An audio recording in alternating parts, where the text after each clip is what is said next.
सुबह का समय है, पक्षियों के चहचहाने की आवाज आ रही है। सूर्य बीले के लोग अपनी रोजमर्रा की जिंदगी में व्यस्त हैं। कुछ लोग मिट्टी के बर्तनों पर चित्रकारी कर रहे हैं तो कुछ पौधों की देखभाल कर रहे हैं। ज़ारा एक गुफा की दीवार पर हिरण का चित्र बनाते हुए, आर्यन देखो, अगर हम इसी तरह अनाज उगाना सीख गए तो हमें कड़कड़ाती ठंड में भूखा नहीं रहना पड़ेगा। आर्यन मुस्कुराते हुए, सच कहा ज़ारा, प्रकृति से लड़ना नहीं, उसके साथ रहना ही हमारी ताकत है। हमारी कला और खेती ही हमें जानवरों से अलग बनाती है। अचानक नगाड़ों की गूंज सुनाई देती है। दूर से धूल का गुबार उड़ता दिखता है। रक्तबीले के क्रूर योद्धा भाले और कुल्हाड़ियां लेकर चिल्लाते हुए आ रहे हैं। उनके चेहरे पर डरावने रंग लगे हैं। काल तेज आवाज में, तोड़ दो इनकी शांति, हमें इनका अनाज चाहिए और इनके लोग गुलाम बनेंगे। जो सामने आए उसे खत्म कर दो। रक्तबीला हमला कर देता है।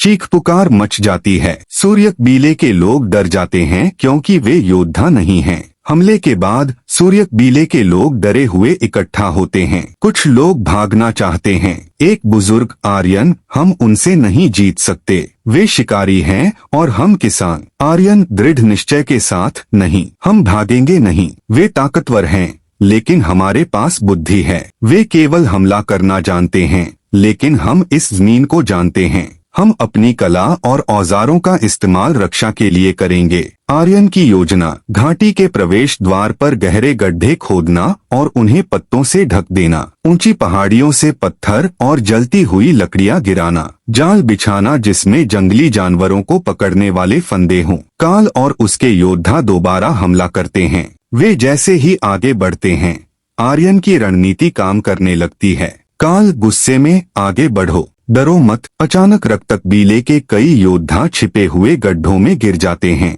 ऊपर से आर्यन और उसके साथी बड़े पत्थर लुढ़काते हैं। जाल में फंसकर योद्धा तितर बितर हो जाते हैं। काल और आर्यन का सामना होता है। आर्यन काल की आंखों में देखते हुए, काल, खून बहाना बहादुरी नहीं है। अपनी शक्ति का उपयोग दूसरों को पालने में लगाओ, मारने में नहीं। काल आर्यन पर हमला करते हुए, कमजोरों की बातें मुझे मत सिखा। दोनों के बीच एक छोटा युद्ध होता है। आर्यन अपनी फुर्ती और लकड़ी के एक ढाल का उपयोग करके काल को निहत्था कर देता है। काल जमीन पर गिर जाता है। आर्यन काल को मारता नहीं है बल्कि अपना हाथ आगे बढ़ाता है। काल हैरान रह जाता है। आर्यन, हम तुम्हें अनाज देंगे और खेती सिखाएंगे, बस तुम्हें यह हिंसा छोड़नी होगी। साथ मिलकर हम इस सर्दी को आसानी से काट सकते हैं। काल आर्यन का हाथ थाम लेता है। युद्ध समाप्त होता है। दोनों कबीले मिलकर आग के चारों ओर बैठते हैं। ज़ारा गुफा की दीवार पर दो हाथों के मिलने का चित्र बनाती है। उस दिन आदिमानव ने सीखा कि सबसे बड़ी जीत तलवार से नहीं